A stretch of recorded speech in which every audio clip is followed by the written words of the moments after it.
Pero bago tayo magpatuloy ay pakilike ang ating video. Ganon din ang subscribe button, pati na rin ang bell icon para lagi kayong updated sa mga parating ko pang mga uploads.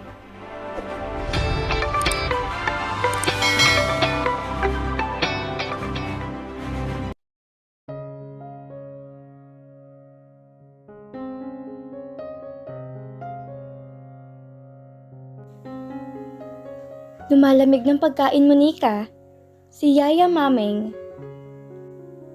Huwag mong pakiintindihin ng babaeng dumating. Kumain ka na.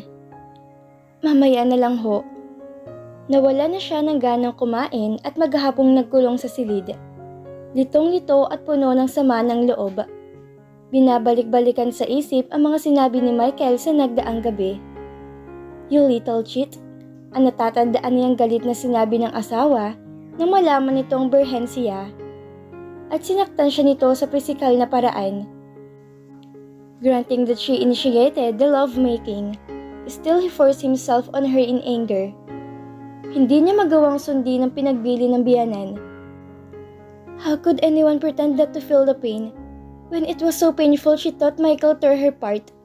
He was big, strong and persistent. Subalit dahil sa puyat nagdaang ilang gabi, ay hindi nakatagal sa paghihintay si Nika. Tulog na siya nang dumating si Michael. Kinabukasang magising siya, nasa dining table na si Michael at nagkakape. Good morning. Bati ni Michael. Hinagod nito ng tingin ng asawa. He thought she was so pretty in the morning. Good morning. Sagot ni Nika. Subalit hindi sinasalubong ang mga mata ng lalaki. Umikot sa kabilang dulo ng mesa at doon nagsali ng mainit na tubig sa tasa at nagtimpla ng instant coffee. Mag-usap tayo, Michael. Simula niya. Tumango ang lalaki. That is exactly my idea. Kahapon sana, subalit ginabi ako ng pag-uwi at hindi ko gustong gisingin ka. Wika nito at patansyang tinitigan siya. Are you still sore? He asked gently. Pinamulahan siya ng muka at muling umahon sa dibdib ang galit. Iniinsulto ba siya nito? Hindi ang bagay na yan ang gusto kong ipagpakiusap sa'yo. She hissed. Michael smiled faintly. You have been very submissive and meek mula nung ikasal tayo, Nika. Akala ko dahil may kasalanan ka, tuluyan nang nawalang temper mo. Kagabi napatunayan ko nagkamali ako. All the habits die hard. Hindi sumagot si Nika. Tahimik na hinihigop ang kape. Pinagsalikod ang dalawang kamay sa maga. She was trembling. Hindi niya alam kung paano sisimulan ng sasabihin tungkol sa paghihiwalay nila. She raised her face to him and about to say something nang maunahan siya ni Michael. Kailangan nating mag-usap. Wika nito at pagkatapos inubos ang laman ng tasa, tumayo. Subalit nagmamadali ako. Kailangang nasa Maynila ako bago mag-alas 11. Tumingin ito sa relo sa braso. Baka umagahin na ako dahil importanteng aasikasuhin ko. Pero hindi ako papasok bukas at mag-uusap tayo. Are you seeing Anna? Pahabol niya nang nasa pintunan ng sala si Michael. Gumagaralgal ang tinig at nag-init ang sulok ng mga mata. Akala niya'y nauubos ang luha niya kahapon at kagabi. She was here yesterday. Nilingon siya ni Michael sa nagsasalubong ng mga kilay. Anong ginagawa niya? Hindi nito itinuloy ang sinasabi at nagbuntong hininga. Nagmamadali ako, Nika.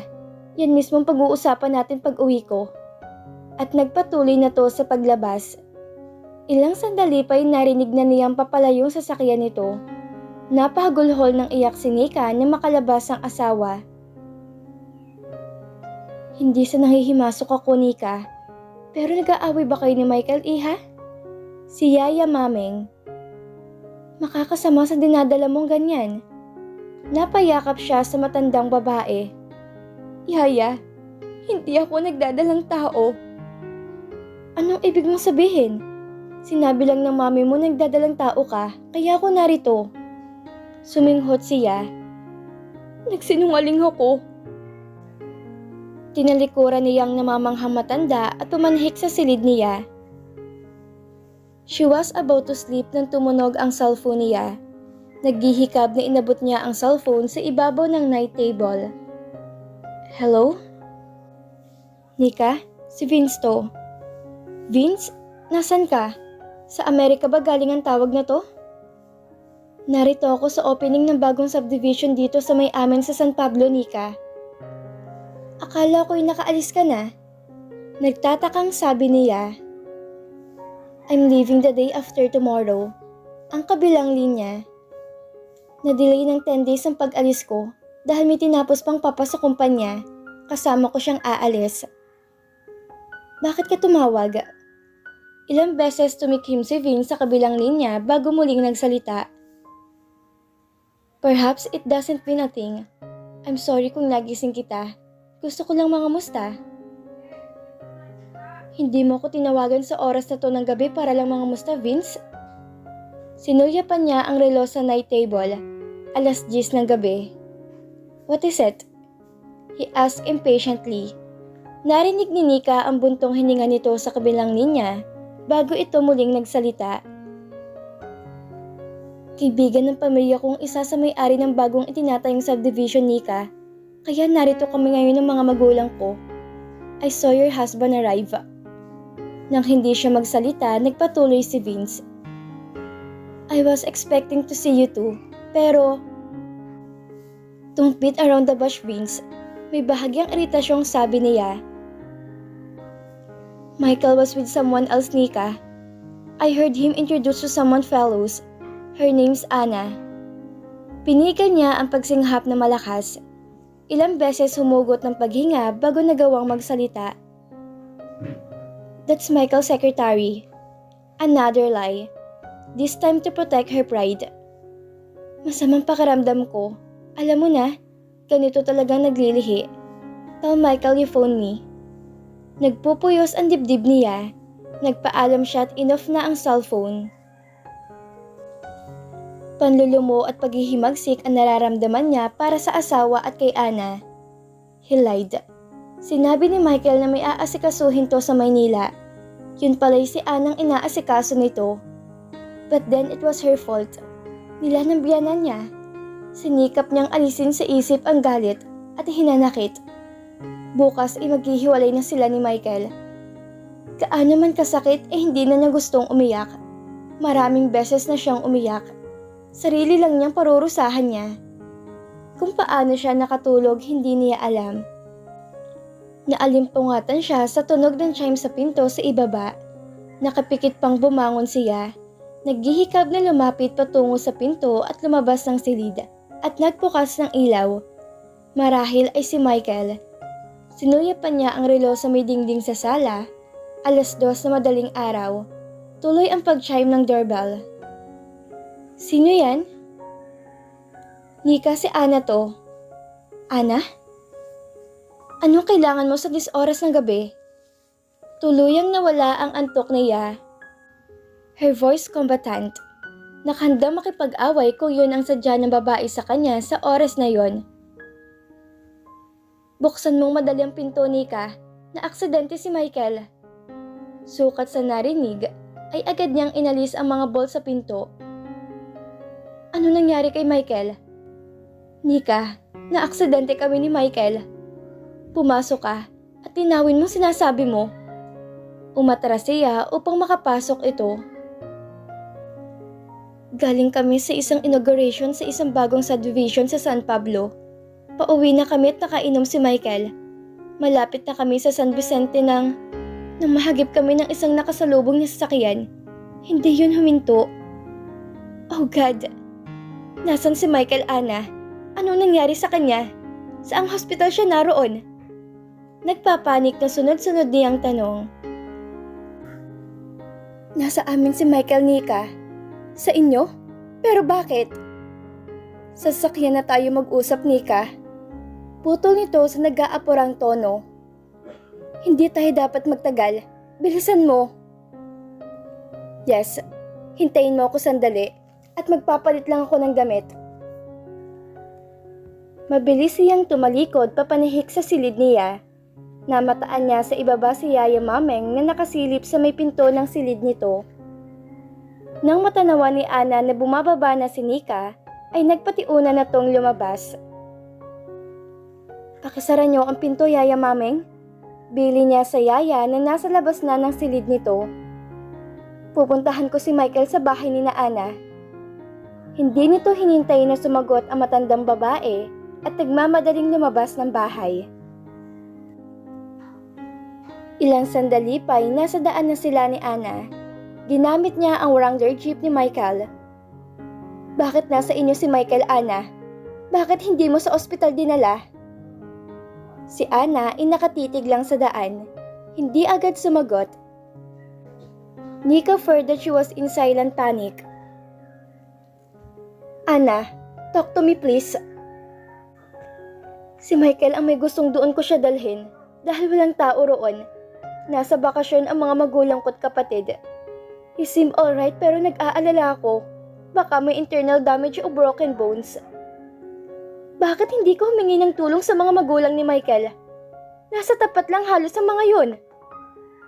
Paano namin ipaliliwanag ni Michael na kami ang magkasama?" Wika nito na sa isip ni Nika ay lohiko. Tiyak ni Nika ay maghihiristra ang mga biyanan niya sa sandaling malamang naroon si Michael at magkasama ang dalawa sa buong magdamag. Hindi ko rin siya madala sa ospital dahil umiiwas si Michael sa iskandalo, Nika. Nika, please, nagmadali ka bago tayo abutan ng liwanag at may makakita kay Michael sa bahay namin. Diniinan niya ang silinyador. Halos lumipad na sila sa bilis niya.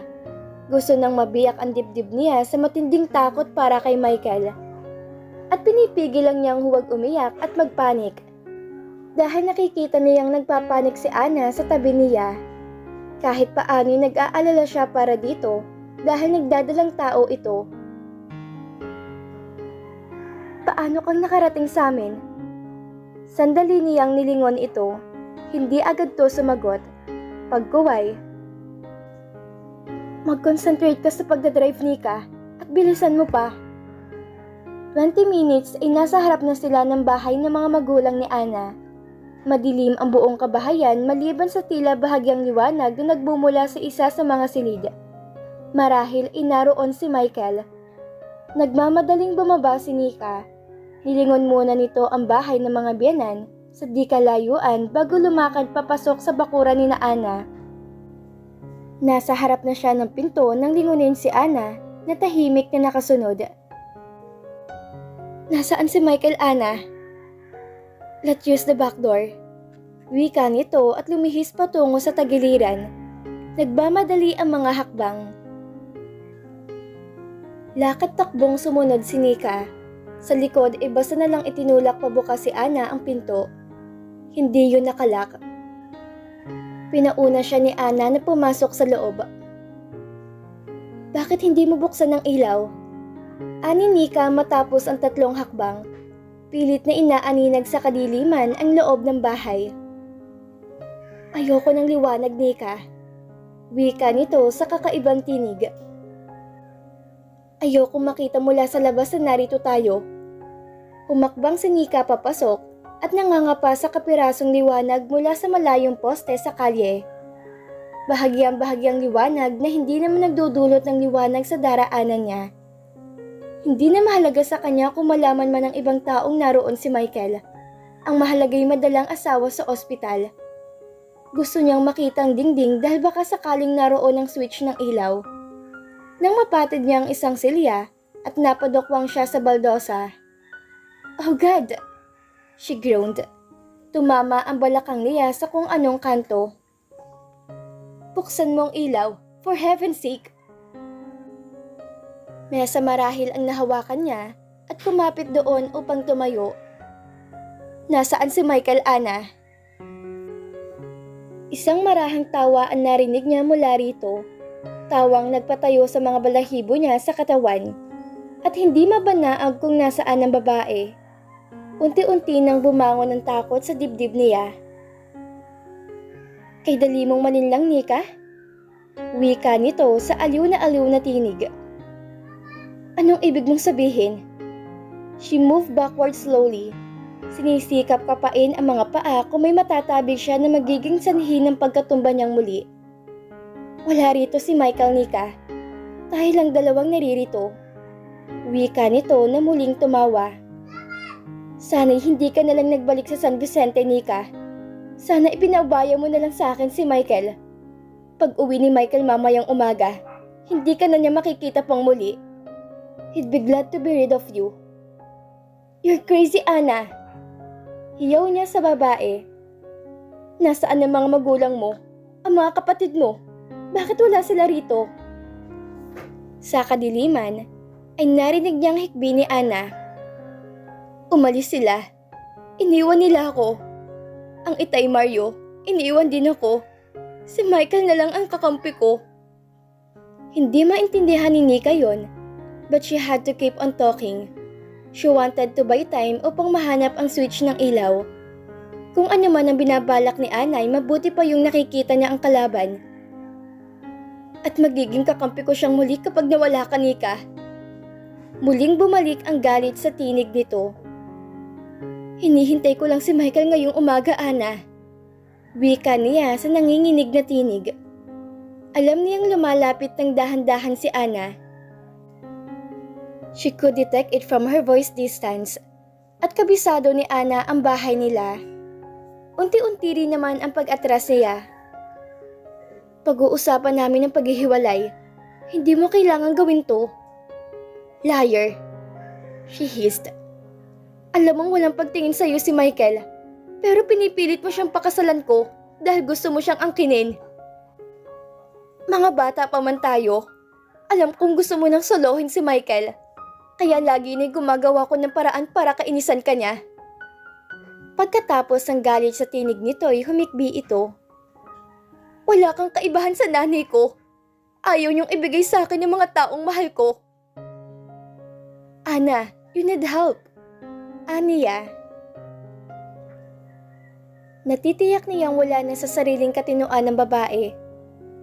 Buksan mo ang ilaw at sumama ka sa akin. Ihahatid kita sa ospital. Baka mapaanong dinadala mo. My baby will be fine, Nika. Wika nito. Sa pagkakataong yon, inaaliw na tinig. Humakbang to palapit. Kailangan kong nasa tiyan ko upang balikan ako ng ama nito. Pansamantalay kailangan ko si Michael. Ayoko nang may iba siyang pinag-uukulan ng pansin. Gusto ko'y ako lang. On instinct, ay napaatras si Nika.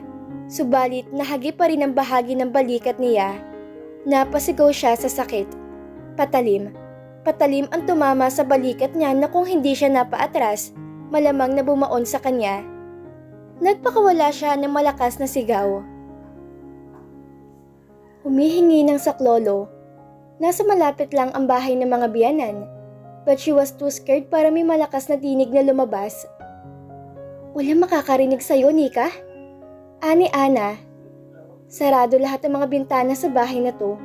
Bukod sa naka-air conditioner ang mga biyanan mo, malayong-malayo rin to. At sanay sila na may nag-iingay dito sa bahay namin. Hindi ka nila papansinin.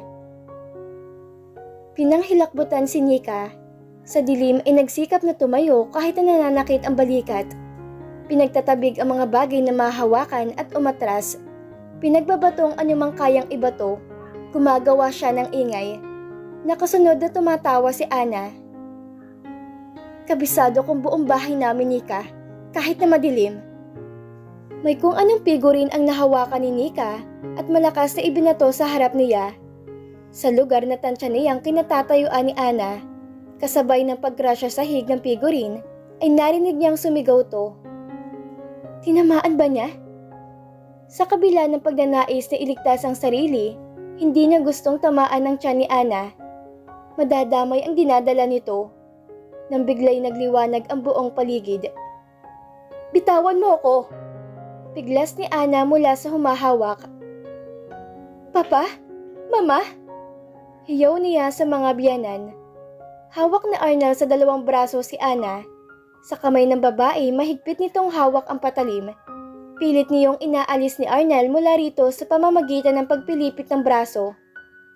Nika! Patakbong nilapitan ni Seni ang manugang. Niyakap siya. May dugo ka sa balikat, Nika. Daplis lang yan, Mama. Wika niya sa pinatatag na tinig. I'm fine. Nakatuon ng mga mata niya kay Ana na ang mga kamay ay pinagsalikop ni Arnel sa likod. Nagsisisigaw at nagpipipiglas ito. Pa, huwag niyo siyang saktan. She's pregnant. Munti ka ng patay ng babaeng to. Nag-aalala ka pa sa kanya? Galit na sabi ni Arnel. She's sick, Papa. Kailangan niya ng tulong. Wika niya na ang dibdib ay puno ng simpatsya.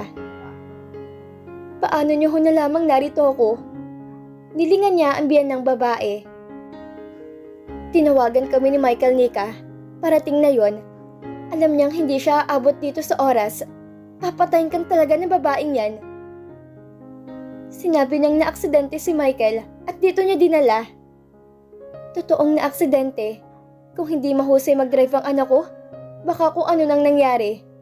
Inalisan niya ng preno ang kotse nito. Puot na sinulya pa nito si Ana na tahimik na at nakamasid lang. Naitali na ito ni Arnel sa silya sa pamamagitan ng mantel sa mesa. Bakit, Ana? Si Nika na humakbang palapit.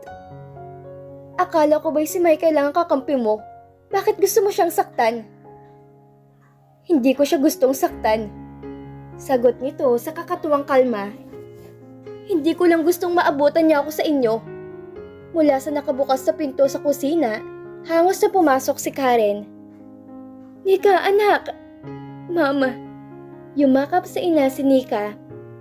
Hindi ka ba nasaktan? Inalayo nito ang anak. May dugong balikat mo. Kaunting sugat lang to, Mami. She said wearily. Gusto ko na munang umuwi sa atin. Nilingon nito ang biyanan. Ma? Pa? Kami nang bahala sa kanya, Nika. Si Arnel. Hihintay lang namin si Michael. Tumaas ang tingin nito kay Karen. Kung ako sa'yo, sa ospital ko dadalhin si Nika para matingnan ng sugat. Sa ospital niyo rin siya dalhin, Papa. Baka kung mapaanong dinadala niya. Bili niya sa nahahapong tinig at nagpaakay na sa ina palabas ng bahay na yon.